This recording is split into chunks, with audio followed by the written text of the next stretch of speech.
আসসালামু আলাইকুম। সবাইকে স্বাগত জানাচ্ছি আমি নাইম ফাথম মুবিন। শুরুতে সংবাদ শিরোনাম। বাংলাদেশের সর্বশেষ গুরুত্বপূর্ণ আপডেট সংবাদে আপনাকে স্বাগত। শুরুতেই সংবাদ শিরোনাম, পরে বিস্তারিত। প্রথমেই জানাবো, ধলাই নদীর বাঁধ ভেঙে 25 গ্রাম প্লাবিত, পানিবন্দী হাজার হাজার মানুষ। টানা বর্ষণ এবং উজান থেকে নেমে আসা পাহাড়ি ঢলে মৌলভীবাজারের কমলগঞ্জে ধলাই নদীর প্রতিরক্ষা বাঁধে দুটি স্থানে ভয়াবহ ভাঙন দেখা দিয়েছে। তে উপজেলার সীমান্তবর্তী ইসলামপুর ও আদমপুর ইউনিয়নের অন্তত 25টি গ্রামের কয়েক হাজার মানুষ পানিবন্দী হয়ে পড়েছে। জানাবো, খুলনা জেলা কারাগার থেকে বন্দি পালানো 3 ঘন্টার মধ্যে গ্রেপ্তার। খুলনা পুরাতন জেলা কারাগার থেকে ইমন মাঝি নামের এক বন্দি পালিয়ে যাওয়ার পর মাত্র 3 ঘন্টার ব্যবধানে তাকে আবারও আটক করা হয়েছে। এ অবস্থায় আসলে নতুন করে এক ভয়াবহ বিপর্যয়কর পরিস্থিতির সৃষ্টি হচ্ছে। সবাই আসলে বলাবলি করতে শুরু করেছে যে এই ধরনের ঘটনা কোনোভাবেই গ্রহণযোগ্য নয়, কারণ অপরাধীরা জেল থেকে পালিয়ে যাবে সেটা আসলে কেউই মেনে নেবে না বলে সবাই বলাবলি করছে। এরপরই পুলিশের সদস্যরা উক্ত অপরাধীকে আবারও আটক করেছে। এদিকে বিদ্যুতের বদলে জনগণের হাতে হারিকেন ধরিয়ে দিয়েছে বিএনপি, বললেন হাসনাত আব্দুল্লাহ। গণভোটের রায় বাস্তবায়ন করা তো থাক দূরের কথায়, বিএনপি ক্ষমতায় এসে গণভোট কি সেটাই ভুলে গেছে বলে জানিয়েছেন তিনি বলেন, বিএনপি ক্ষমতায় এসে জনগণের হাতে বিদ্যুতের বদলে হারিকেন ধরিয়ে দিয়েছে। 2001 থেকে 2006 সাল পর্যন্ত যখন বিএনপি ক্ষমতায় এসেছিল তখন শুধু বিদ্যুৎ থাকতো না, বরং বিদ্যুৎ আসতো আর চলে যেত। এখনও একই অবস্থা হয়েছে। বর্তমান সময়েও এই বিএনপির নেতৃত্ববৃন্দরা তারা এমনভাবে রাষ্ট্র চালাচ্ছে, দেশের কোথাও বিদ্যুৎ থাকে না, সব জায়গায় বিদ্যুতের পরিবর্তে বিএনপি হাতে হারিকেন ধরিয়ে দিয়েছে। এরপর জানাবো, লামায় পানিবন্দী 30,000 মানুষ, যোগাযোগ বিচ্ছিন্ন। চট্টগ্রামে পানিবন্দী হয়ে পড়েছে লক্ষাধিক মানুষ। কুড়িগ্রামে পানিবন্দী 20,000 মানুষ।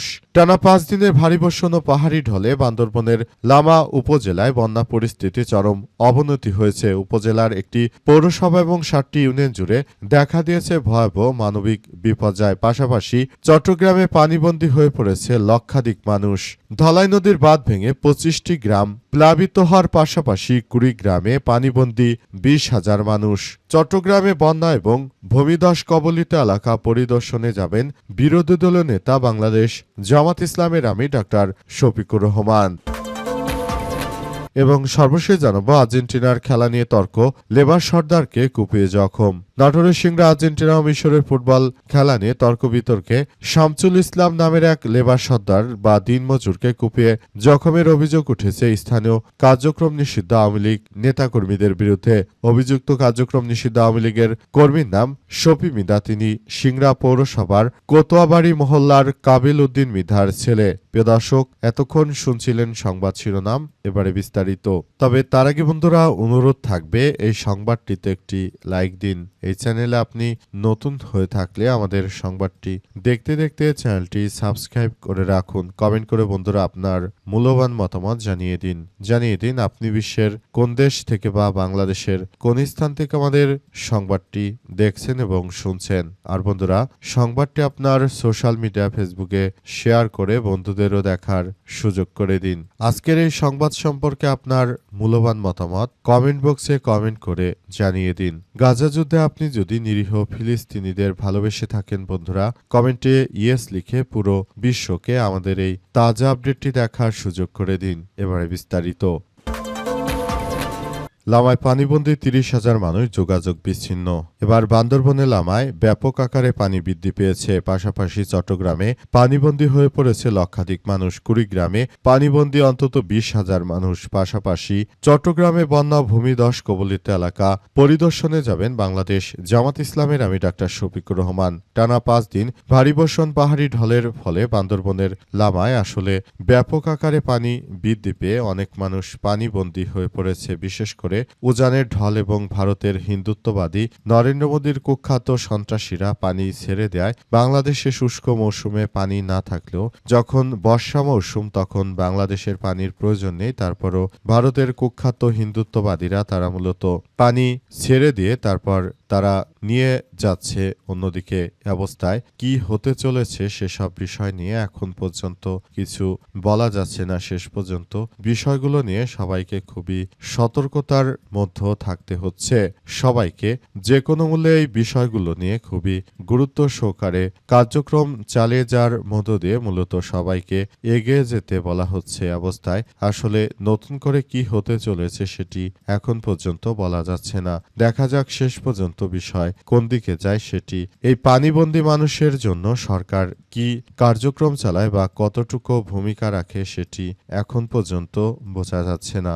সরকারের পক্ষ থেকে বিভিন্ন কথা বলা হলেও জামাত ইসলাম কিন্তু এ পর্যন্ত আসলে অনেক ব্যবস্থা গ্রহণ করেছে, কিন্তু সরকার তেমন দৃশ্যমান কোনো পদক্ষেপ গ্রহণ করতে পারেনি। খুলনা জেলা কারাগার থেকে বন্দি পালানোর ৩ ঘণ্টার মধ্যেই গ্রেপ্তার। খুলনার পুরাতন জেলা কারাগার থেকে ইমন মাঝি নামে এক হাজতি পালিয়ে যার ৩ ঘণ্টার মধ্যে তাকে নতুন করে আবার গ্রেপ্তার করা হয়েছে। বিষয়টি নিশ্চিত করেছে খুলনা জেলা কারাগারের জেল সুপার আবু সাইম। এর আগে বৃহস্পতিবার ৯ জুলাই বিকাল ৪:৪৫ দিকে ইমন কারাগারের মহিলা ওয়ার্ড সংলগ্ন একটি বাথরুমের ছাদ দিয়ে উঠে সীমানা প্রাচীর টপকে পালিয়ে যায়। কারা কর্তৃপক্ষ সূত্র থেকে জানা গেছে পালিয়ে যায় ইমন মাঝি লবণচড়া থানার সাচিবুনিয়া শেকেলার বটতলা এলাকার জিয়ার বাড়ির বাসিন্দা। তিনি কারাগারের মহিলা ওয়ার্ড সংলগ্ন একটি বাথরুমের ছাদে উঠে সেখান থেকে দেয়াল টপকে পালিয়ে যান ইমন মাঝি। সোনাডাঙ্গা থানার একটি চুরির মামলার গত ১৩ জুন থেকে খুলনা জেলা কারাগারে বন্দী ছিলেন। এ বিষয়ে খুলনা জেলা কারাগারের জেল সুপার আবু সাইম বলেছেন, ইমন কারাগারে শিবসায় অবস্থান করছিলেন। বৃহস্পতিবার বিকেলে বাথরুমের ছাদে উঠে এ সময় কারারক্ষীরা তাকে দেখে ফেলে এবং নেমে আসতে বলে, কিন্তু এরপর মহিলা কারাভবনের ছাদে চলে যায়। পরে তার ভাড়া বাড়ির আশপাশ থেকে ৩ ঘণ্টার মতো তাকে গ্রেপ্তার করা হয়েছে বলে জানা গেছে। তিনি খুবই ধূর্ত একজন মানুষ এবং তিনি মূলত সেখানে ধূর্তভাবে তার কার্যক্রম চালিয়ে যাচ্ছিলেন বলে এমন কথাই শোনা গেছে। এরপরেই তাকে আবারও পুলিশের সদস্যরা অভিযান চালিয়ে ধরে ফেলেছে। অবস্থায় তিনি পালিয়ে তো যেতে পারেননি, বরং তিনি উল্টো পুলিশের হাতে নতুন করে দফায় দফায় আবার মার খাচ্ছেন। শেষ পর্যন্ত তার এই পরিণতি তাকে আবারও জেলেই নিয়ে আসলো। ধলাই নদীর বাঁধ ভেঙে ২৫ গ্রাম প্লাবিত, পানিবন্দী হাজার হাজার মানুষ। টানাবর্ষণ এবং উজান থেকে নেমে আসা পাহাড়ি ঢলে মৌলভীবাজারের কমলগঞ্জে ধলাই নদীর তীররক্ষা বাঁধে ২টি স্থানে ভয়াবহ ভাঙন দেখা দিয়েছে। এতে উপজেলার সীমান্তবর্তী ইসলামপুর ও আদমপুর ইউনিয়নের অন্তত ২৫টি গ্রামের কয়েক হাজার মানুষ পানিবন্দী হয়ে পড়েছে। পাহাড়ি ঢল অব্যাহত থাকায় ধলাই নদীর পানি বৃহস্পতিবার ৯ জুলাই সকাল ৯টায় বিপদসীমা ৩৩ সেন্টিমিটার উপর দিয়ে প্রবাহিত হচ্ছে। স্থানীয় সূত্র থেকে জানা গেছে, গত বুধবার রাত ৯টার দিকে ইসলামপুর ইউনিয়নের মোকাবিল এলাকায় এবং বৃহস্পতিবার সকালে এক ইউনিয়নের গঙ্গানগর ধলাই নদীর তীররক্ষা বাঁধ ভাঙন দেখা দেয়। বাঁধ ভেঙে পানি প্রবল বেগে বিভিন্ন এলাকায় প্রবেশ করতে থাকে। বাঁধের অতিরিক্ত বিভিন্ন জায়গায় ফাটল দেখা দেয় এবং বাঁধ ভেঙে যাওয়ার ফলে বিভিন্ন জায়গায় পানি ঢুকতে থাকে হু করে। তারপর এই পানিগুলো বিভিন্ন লোকালয়ে ছড়িয়ে পড়তে থাকে। পানির চাপ এতটাই বেড়ে যায় যে সাধারণ মানুষজন তারা একদম পানিতে, চারদিক থেকে পানিতে তাদের ঘিরে ধরে এবং তারা পানিবন্দী হয়ে পড়ে। অসংখ্য মানুষ এখন পানিবন্দী হয়ে তারা বাড়িতে অবস্থান করতে বাধ্য হচ্ছে। অবস্থায় সরকারকে আরও যথাযথভাবে পদক্ষেপ গ্রহণ করতে হবে। সরকার যদি এই পদক্ষেপ গ্রহণ করতে না পারে সেক্ষেত্রে আবারও সবাইকে খুব সমস্যার সম্মুখীন হতে হবে। এই বিএনপি জনগণের হাতে হারিকেন ধরিয়ে দিয়েছে বললেন হাসনাত আব্দুল্লাহ। জাতীয় নাগরিক পার্টি এনসিপির নেতা হাসনাত আব্দুল্লাহ বলেছেন যে ২০০১ থেকে ২০০৬ সালে যখন বিএনপি ক্ষমতায় এসেছিল তখন কোনো বিদ্যুৎ থাকতো না, আবার একই কায়দায় বর্তমান তারা নিয়ে যাচ্ছে। তারা আসলে রাষ্ট্র চালাতে পুরোপুরি ব্যর্থ। তিনি আরও জানিয়েছেন যে এই বিএনপির দ্বারা কখনোই কোনো ভালো কিছু হওয়া সম্ভব নয়। তিনি আরও জানিয়েছেন যে বিএনপি শুরু থেকে যখনই ক্ষমতায় এসেছে আসলে তখন থেকেই তারা পুরোপুরি ব্যর্থ হয়ে গেছে বলে জানান হাসনাত আব্দুল্লাহ। তিনি আরও জানিয়েছেন যে তারা ক্ষমতায় আসার পরই আগে আমরা দেখতে পেয়েছিলাম যে কোথাও কোনো লোডশেডিং হয় না, কিন্তু বর্তমান বিএনপি ক্ষমতা আসার পরই সারা দেশ জুড়ে আবারও যে পরিমাণ লোডশেডিং হচ্ছে, তারা গণভোটের কথা বলে ক্ষমতায় এসে তারপর গণভোটকে বাস্তবায়ন করতে চাইছে না। এটি হচ্ছে বিএনপি। তারা যদি এভাবে চলতে থাকে তাহলে ভবিষ্যতে হাসিনার থেকেও আরও কঠোর পরিণতি বিএনপির ভোগ করতে হবে বলে জানান তিনি, এবং তিনি দ্রুত তারেক রহমানকে গণভোটের রায় বাস্তবায়ন সহ সব বিষয়গুলো নিয়ে চলমান বিষয়বস্তু নিয়ে তিনি প্রশ্ন তুলেছেন এবং তিনি গণভোটকে বাস্তবায়নের কথা জানিয়েছেন। কিন্তু তারেক রহমানের পক্ষ থেকে এখনো গণভোটের রায় নিয়ে তেমন কোনো পদক্ষেপ আমরা দেখতে পাচ্ছি না। যদি গণভোটের রায় আসলে বাস্তবায়ন না করা হয় তাহলে ভবিষ্যতে কিন্তু বাংলাদেশে আবার একটি গণ অভ্যুত্থানের পরিস্থিতি সৃষ্টি হতে পারে বা আশঙ্কা হতে পারে, এমন কথা অনেকেই বলাবলি করছে।